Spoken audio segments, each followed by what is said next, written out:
A corrupt government cannot liberate the people. If the head of the stream is corrupt, the entire river will be also. I do not support corruption. Corruption takes money away from children's education. It deprives hospitals of basic necessities. It means that roads are not fixed.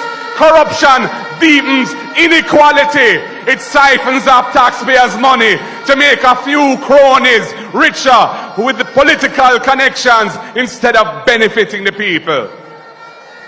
This government has been doing everything it can to weaken and undermine the Integrity Commission, which is an institution that I designed as Minister of Justice and brought the legislation to Parliament to fight corruption in this country. I have said it before and I will tell you again, Jamaica cannot move forward without a government built on integrity that embraces principles of good governance in this country. A blessed good day to you, my wisdom warriors. Wagwan, wagwan. I hope you guys are in good. To decide their own future in accordance with the principles of the United Nations Charter. Principles of non-intervention, non-interference, prohibition of the threat or use of force, respect for the rule of law, human rights, and democracy. It is regrettable that other multilateral organizations have not followed their own charters. And that is what makes the actions of our Secretary General of the UN more laudable for refusing to breach his own charter and take actions even though member states have hurled into the recognition of those unelected. Our Caribbean Sea must remain a zone of peace, and for that we shall fight. Mr. President, I speak plainly and without fear, because from independence, Barbados' foreign policy has been premised on the simple principle of friends of all, satellites of none. Barbados, therefore, has always remained and will remain proud to have Cuba as a... Yeah, man, we need help, man. Not only food alone, we need help. Break mattress, roof, plan, everything. We are getting break there, fret all everywhere to fall right now. Mama, what you need? I need sink on the house stuff. You need sink? Yeah. Where's your house? It's coming right there. Right here. Break it up, break it up, break it up. You know, one catch up in one little room. One room. We'll fix up your sink. Mama, today we'll fix up your sink. This is your roof? Yes, catch up. Why you catch up the building? This whole building. This is your roof. This is my roof. Yes. This is your roof. Yes, the whole of it. The whole of this Yes. roof. All right, Adrian. Where is that London? We have to put a roof for Mama. I'll get your information. Yes. Mama needs roof. London! We set up all the bathroom and the bucket now. If we probably start to get wet. You need Yeah. toilet too. A temporary car park? Yes, I want that too. Come, I'll have some. Yeah. Stay, I'll get Oh, yeah. Okay, I'm good. We're fixing Mama's roof. Yeah, man, we need help. These items and end up selling them. Secondly, or answering the questions, I know you're doing a bit of PR for the ministry. Mr. Phillips and then Mr. Members of Parliament and the local. I'd ask you to restrict yourself to just answering the questions. I know you're doing a bit of PR for the ministry. Mr. Phillips and then Ms. Berger. Thank you, Chair. Pierce, I just speak about the tractors, about how many tractors we have in total, and how many of them are working. I have a concern with the assessment that you said ought to be done. Because even before the hurricane, and you had a ratio of extension officers to farmers in the region of about 2,000 farmers to one extension, probably around 3,000.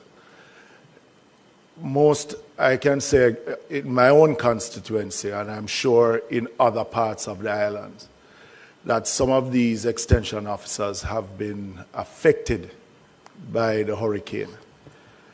And for you to do an assessment, the question is, have the Ministry of Agriculture, through RADA, looked at bolstering and the amount of officers or personnel that you'll have on the ground to do the assessment for these farmers?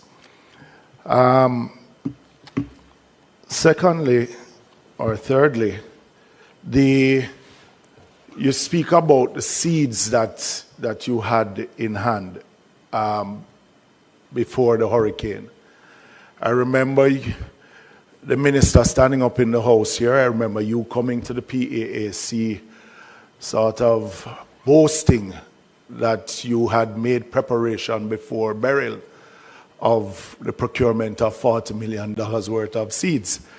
So in your report, I would imagine that this is the same $40 million worth of seeds. So you're saying that there are other seeds that have come in after, all right? How much of that was dispensed before, and how much is it that we have now?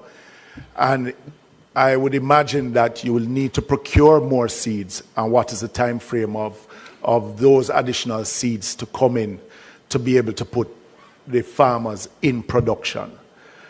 And the reason why I'm asking, because also here I see that you have $100 million worth of Irish potato seeds that you're distributing. In the past, PS, you know, Manchester is Irish potato country, and especially northwest, northeast, and how the distribution has been done in the past. You know, as a member of parliament, I don't have to get into the distribution, but we are generally the first responders on the ground, Chairman. And when you see distribution taking place, and as one member said earlier, some persons who are actually not farmers getting these items and end up selling them to other persons, then it begs the question, where do we sit in the mix of things in a time when this is unprecedented, in ensuring that the materials get to those who are most in need? And as the chairman asked, can we make recommendations to persons who we know are actual farmers, to RADA, who are registered farmers, to be able to get some of these? We asked the question in the House, Chairman, the last one, of the minister. I would imagine you have more unregistered farmers out there than registered farmers, who are farmers who need the support. Will the ministry, through RADA, put in a system in assessing those farmers, but also doing on-the-ground registration that these individuals can get some help to get back into production? Because the rain never and the breeze never fall on one house. It hit everyone. And it is how that we can get these persons back into production quickly. All right, thank you. Ms. Berger? Hi, thank you, Chairman. P.S. I wonder if the assessment as laid out here, and I'm not trying to be parochial or myopic, but St. James accounts for livestock crop damage at a bit over $2 billion. Most of the farm roads in St. James have been cut off, not just to vehicular traffic, but also to foot. So a lot of our farmers haven't been able to access their farms. How then did we reach $2.1 billion? Is it solely aerial coverage, or have you found another way to get into these farms so that we can truly present a picture that reflects what's happening on the ground? One. Number two, PS, with respect, it's related to the farm roads.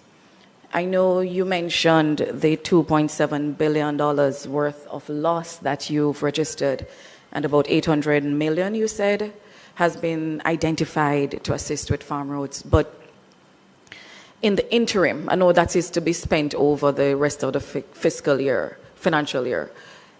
In the interim, can we get some marl and shingles or whatever to kind of fill the gap in some of these areas until you get to reinstating the roads? Because we have what is left of our crops after Hurricane Melissa can still be recovered, but we just can't access it. So we want to know if there can be some interim measures, filling in some of the greater craters so that we can get out the food that is still there before it goes bad. And finally, with respect to food security, and speaking from Western Jamaica and St. James in particular, the markets are already reflecting the loss of the food we would have expected to have on the shelves at this time. Are there any interim measures that the ministry is contemplating to ensure we have meals at Christmas, and that I know it takes 6 to 9 months for the bananas to come back and the plantains to come back, but what interim measure so that we are not starving are you contemplating so we have food for Christmas? All right, I'm going to suggest that rather than go a second round of questions after we get answers for these, that we move on to another ministry. We have 4 ministries here. We've used an hour already. And I really don't want us to go a second round while we have important other ministries to get to. So, no, the second round I'm talking about. Those who haven't asked a question yet, I will still allow. Leptospirosis is on the rise in Westmoreland. I was able to get some drums of bleach, soap, sanitizers, dishwashing liquid, hygienic products, and the residents helped us to bottle them and to package them, so we're out distributing in the communities. Leptospirosis is spread through the urine of infected animals, particularly rats, dogs, cattle, and pigs. We can get infected through contaminated water, direct contact, or being infected by animal bites. If you have fever, headache, muscle aches, vomiting, or red eyes, please get checked by a doctor immediately. A special thank you to Shauna from Jamaica's Jerk Spot for helping us get the supplies in order so we can distribute them. The first batch has been distributed and we have a second batch coming out shortly. Please. Jamaica, news flash, guys. News flash, Jamaica, news flash. First of all, I have to let you all know CVM and TVJ breakdown because I don't see it on the news and I don't hear it. So I am here to bring the news for you guys. Guys, remember that it was the 18th of November should be the case between Mr. Buchanan and the Prime Minister for the seat. The seat, for him seat. Oh yes. So yesterday was the 18th of November. And yes, the judge them cast a judgment. Oh yes. But guess what happened? Don't be so disappointed so fast. The judgment is in reserve. So them kind of hold on things a little bit. Them are wait. Look here, in my opinion, I think they're waiting a little bit because they don't want people lose them head, because we don't see people mad already out there with the behavior. So right now, Jamaica, I have hope, and guess what happened? I have a good feelings towards this. You know, I think we will come out victorious with all of this. So guys, like I said, there's a judgment yesterday at court between the Prime Minister and Mr. Buchanan for the thieving seat, where the Prime Minister lose him seat and thief it back.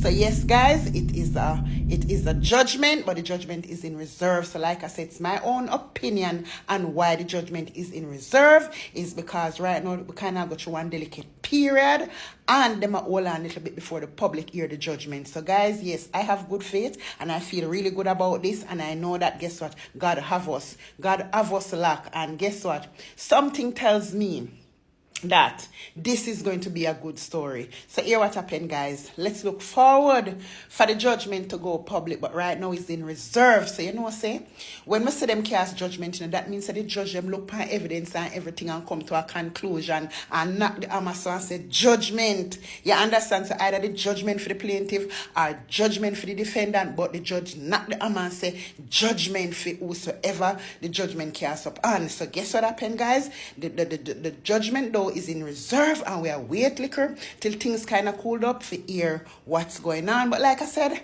I have hope and we have good faith, so we just wait. Yeah, bye guys.